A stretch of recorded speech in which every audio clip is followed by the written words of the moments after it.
Shalom Bapak Ibu, Saudara-saudara yang kekasih dalam Tuhan Yesus Kristus. Marilah kita mempelajari lagi firman Tuhan. Tapi kali ini saya akan mengulas disiplin pelayan Tuhan yang khususnya ditujukan kepada pelayan-pelayan Tuhan. Marilah kita berdoa. Tuhan, terima kasih Tuhan. Kami selalu mengucap syukur atas pemeliharaan-Mu, atas kebaikan-Mu kepada kami hari lepas hari ya Tuhan. Kalau kali ini kami akan mempelajari Tuhan, disiplin pelayan Tuhan. Tolong Tuhan, Kau urapi lidah bibir hamba-Mu ini agar mengucapkan apa yang Kau kehendaki ya Tuhan, dan supaya video ini berguna bagi para pelayan Tuhan. Terima kasih Tuhan, berbicaralah. Kami mau mendengarkan. Dalam nama Tuhan Yesus kami berdoa dan mengucap syukur. Amin. Saudara-saudara, disiplin pelayan Tuhan. Disiplin adalah perasaan taat dan patuh terhadap nilai-nilai yang dipercaya merupakan tanggung jawabnya. Pendisiplinan adalah usaha untuk menanamkan nilai ataupun pemaksaan agar subjek memiliki kemampuan untuk mentaati suatu peraturan.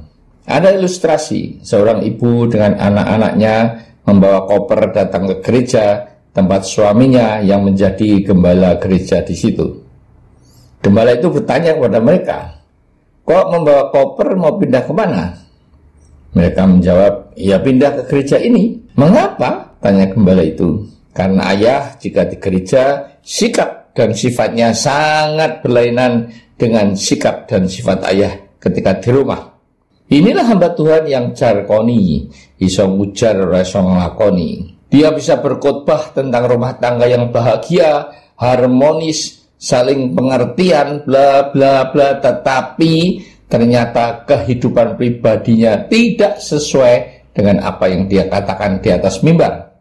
Banyak hamba Tuhan yang terlalu sibuk dengan pelayanannya, sehingga keluarganya diabaikan dengan alasan tidak ada waktu karena mengutamakan pelayanan. Alasannya Tuhan harus lebih diutamakan. Benarkah alasan mengutamakan pelayanan kepada Tuhan di atas perhatian kepada keluarga? Karena dalam 1 Timotius 3 ayat 5 ditulis, "Jikalau seorang tidak tahu mengepalai keluarganya sendiri, bagaimana dia dapat mengurus jemaat Allah?" Nah itu, apa kata firman? Mana yang lebih diutamakan? Keluarga atau pelayanan? Sangat jelas bahwa keluarga haruslah lebih diutamakan daripada pelayanannya. The higher the monkey climbs, the more exposed is its back. Artinya, kalau seekor kera itu memanjat, makin tinggi, maka punggungnya makin kelihatan. Artinya apa? Artinya, makin tinggi posisi seseorang, maka kehidupannya akan makin banyak disorot masyarakat, apalagi seorang hamba Tuhan. Masyarakat, khususnya jemaat, akan sangat menyoroti kehidupan gembalanya. Yang mereka harapkan adalah gembala yang sederhana, naik motor butut, yang lebih ekstrim lagi, gembala tidak boleh nonton bioskop, istrinya harus sederhana, dan sebagainya, dan sebagainya. Nah, tentunya tuntutan jemaat ini juga tidak benar. Karena jika Tuhan yang memberkati, apakah tidak boleh? Namun, memang ada oknum gembala yang naiknya mobil mewah, rumah dengan fasilitas mewah, ada kolam renangnya, terutama jika namanya sudah terkenal. Dia pasang tarif, minta fasilitas kelas 1, apalagi untuk membuktikan kepada jemaat bahwa Tuhan memberkati dirinya secara luar biasa, dan biasanya khotbahnya ditekankan kepada berkat dan berkat, tabur tuai dan sebagainya. Sedangkan khotbah tentang kebenaran dan kekudusan sudah jarang ditekankan lagi. Itu sudah kuno katanya. Memang tidak salah jika Tuhan memberkati, karena memang Tuhan ingin agar anak-anaknya hidup diberkati. Namun untuk apakah berkat itu? Untuk fasilitas dan kesenangan pribadi, atau menjadi saluran berkat bagi orang yang membutuhkan? Nah, kembali kepada topik kita, yaitu disiplin pelayan Tuhan. Ada 3 bahaya laten untuk hamba Tuhan. Yang 1, waktu dan emosi. 2, temperamen. 3, penggoda. 1, waktu dan emosi. Waktu hanyalah untuk orang lain. Begitu juga emosinya. Sehingga setelah habis waktu, tenaga, dan emosinya untuk mengerjakan tugas-tugas pelayanannya, maka sudah tidak ada lagi yang tersisa buat keluarga. Ini tidak beda dengan CEO perusahaan besar yang memimpin beberapa perusahaan. Sudah tidak ada waktu untuk keluarganya. Pagi-pagi sudah ada appointment atau janjian ketemu untuk breakfast dengan klien atau dengan partner kerja, pekerjaan di kantor, rapat atau juga rapat. Tahu kan maksudnya? Pulang rumah sudah larut malam, sudah capek sehingga langsung tidur saja. Akibatnya istrinya kesepian, dan tidak jarang istri juga mencari hiburan sendiri, shopping, ke salon, dan sebagainya. Dan yang lebih parah lagi, ikut arisan dengan hadiah berondong. Yang kedua, temperamen. Temperamen yang egois, berpusat pada diri sendiri. Aku, dan aku, bagaikan Messiah kompleks, duduk di atas bola dunia. Berpikir bahwa segala sesuatu tergantung dari dia, atau one man show.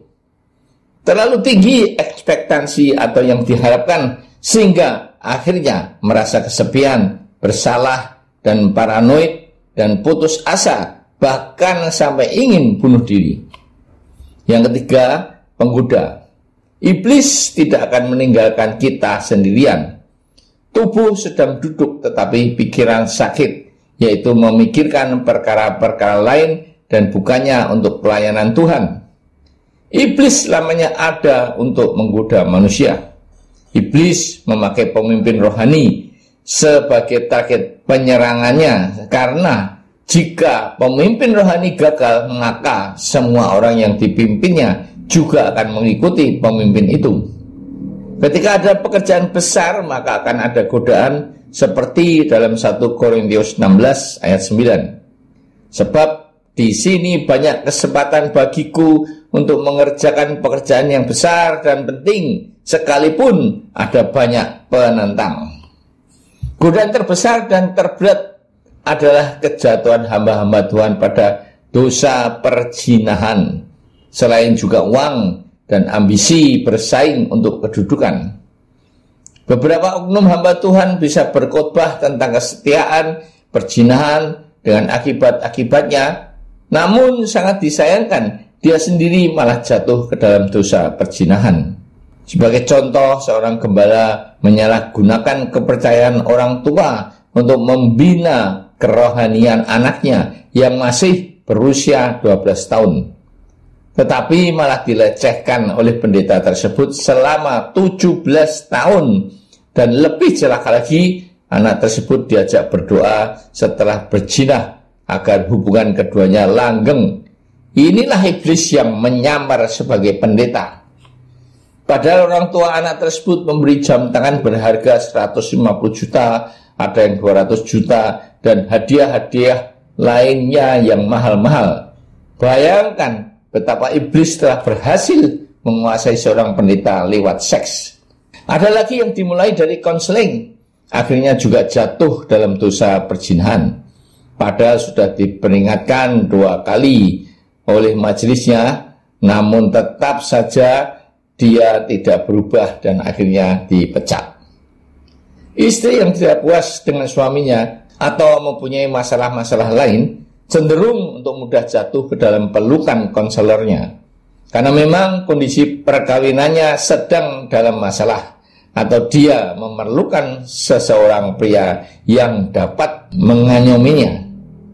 Untuk mencegah hal ini terjadi, maka ketika konseling dengan wanita, ajaklah istri saudara. Ada lagi jemaat yang suaminya impoten dan berselingkuh dengan pendetanya. Namun setelah itu dia diajukan, dan ketika masalah itu disampaikan kepada teman saya, pendeta yang sudah almarhum, agar menegur pendeta yang bersangkutan, teman saya malah dituntut dengan pasal pencemaran nama baik. Apa dampaknya? Satu, mengabaikan keluarga. Sudah kehabisan waktu, tenaga, pikiran, dan emosi untuk melakukan tugas-tugas dan ambisinya. Yang kedua, mengabaikan orang lain. Semuanya harus dikerjakan sendiri, tidak percaya kepada orang lain, tidak puas, takut jika tidak sesuai dengan keinginan dan harapannya. Yang ketiga, menghindar dari tugas dan kewajiban. Sebagai dampak dari ketidakpercayaannya, jika tugasnya dilakukan orang lain, tidak mau memberikan otoritas atau mewenang kepada orang lain, atau juga tidak mau membina pemuritan, maka akibatnya dia frustasi sendiri karena tugas-tugasnya tidak selesai. Apakah tanda-tanda peringatan yang ada? Yang pertama, kesibukan dan tugas pelayanan dipakai sebagai alasan mengapa tidak ada waktu dan perhatian terhadap keluarganya. Dua, lebih peduli kepada penampilannya sendiri di depan umum daripada di rumah. Yang ketiga, Anda baca sendiri dalam 1 Samuel 15 ayat 30. Inilah yang dilakukan Saul. 4. Tidak dapat berkomunikasi dengan istri dan anak-anak. Dalam 1 Samuel 2 ayat 22 sampai 25. Seperti nasihat Eli, tidak didengarkan oleh anak-anaknya. Yang kelima, membuat keputusan tanpa mengikut sertakan keluarga. 6. Kehilangan kontrol atas waktu dan tenaganya. 7. Tidak ingin bertanggung jawab kepada siapapun. Dalam 1 Korintus 10 ayat 12 dikatakan, sebab siapa yang menyangka bahwa ia teguh berdiri, hati-hatilah supaya ia jangan jatuh. Saudara-saudara, kita dapat sukses di karir tetapi gagal dalam rumah tangga. Dalam Matius 7 ayat 27, kemudian turunlah hujan dan datanglah banjir, lalu angin melanda rumah itu sehingga rubuhlah rumah itu dan hebatlah kerusakannya. Bagaimana kita mendemonstrasikan dukungan terhadap keluarga? Nah, nantikan disiplin pelayanan Tuhan part 2 yang akan mengulas tentang bagaimana kita mendemonstrasikan dukungan terhadap keluarga, tentang self-disiplin, dan bagaimana mengembangkan kedisiplinan dan sebagainya. Amin. Tuhan, terima kasih ya Tuhan untuk pelajaran yang singkat ini, dan biarlah ini semuanya menjadi pelajaran bagi hamba-hambamu yang selama ini mempunyai pandangan yang salah bahwa Engkau adalah utama dari segala-galanya dan keluarga adalah nanti yang kedua atau yang ketiga ya Tuhan, sehingga akhirnya keluarga mereka mengalami kekosongan. Terima kasih Tuhan, dalam nama Tuhan Yesus kami berdoa dan mengucap syukur. Amin.